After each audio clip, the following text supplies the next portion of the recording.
Hello everyone, happy tracking channel po sa inyong lahat guys. And kamusta kayo? Sana nasa mabuti po kayong kalagayan at another day, another track ulit ang ipapakita ko sa inyo. So guys, yan, meron nga pala ditong 6WF1 na inline 12-wheeler po, no. Ayan, kagaya nito. New arrival po ito, no.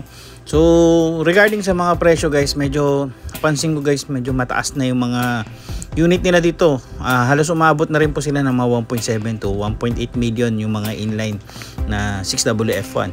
At meron din ditong 6M70 na kagaya po nito, no. Airbag siya na Fuso, no. So hindi ko pa alam kung anong engine nito. Ang iniisip ko, ang engine nito malamang 6M70, no. Pero ayan, pakita ko sa inyo, maganda yung chassis nyo.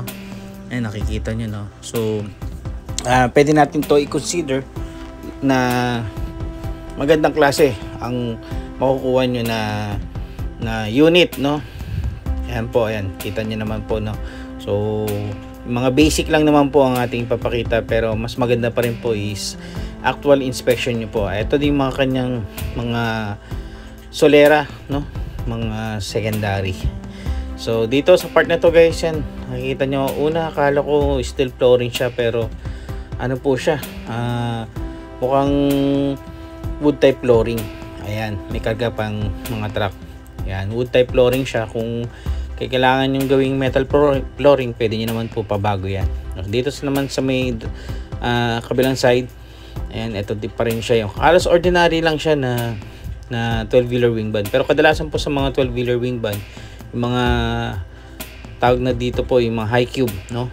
Mostly lahat po ng mga high cube na wing band, kadalasan po yan is mga 12-wheeler. Kung makakita po kayo ng high cube na 10-wheeler na body, so better na i-check nyo pa rin, i-double check nyo. So ayan po ang pag-check ng mga unit, no. Ayan. So ito naman yung binabangit ko sa inyo guys, na yung sariwang Fuso. Ayan. So airbag siya. Ayan yung kanyang mga solera, secondary. Yung mga gulong sa nakikita nyo, makapal-kapal pa siya, no. Pwede pa siya at meron siyang center post. Ayan. So kung naghahanap po kayo ng mga 10-wheeler wing band at sa mga nagbabalak na mag-business, no, pasukin ng pagta-tracking, ayan, so pwede nyo po itong i-consider, no guys. Wala na itong mga new face, no. Ayan. Tapos dito, ayan, madami din po siya dito yung mga 10-wheeler wing band ng mga new arrival. Ayan. So pili na lang po kayo dito kung pupunta po kayo dito sa kanila. Ang pangalan ng dealer dito is Fording. Pero pwede ko din po kayo samahan kung gusto niyo naman po. Wala nang pong problema. Ayan. And then syempre pupunta pa tayo sa iba. Marami din po sila dito mga tindang mga forward freezer, no. Ito semi new pace naman, no, na 6UZ1. Magandang klase din, no, ito. Ayan, no. Wala din siyang mga as is pa lang po. Lahat yan as is, no. For conversion, ready for conversion. And pagkatapos meron din ditong mga elf nga pala na mga maaari pang maabutan nyo na available, no.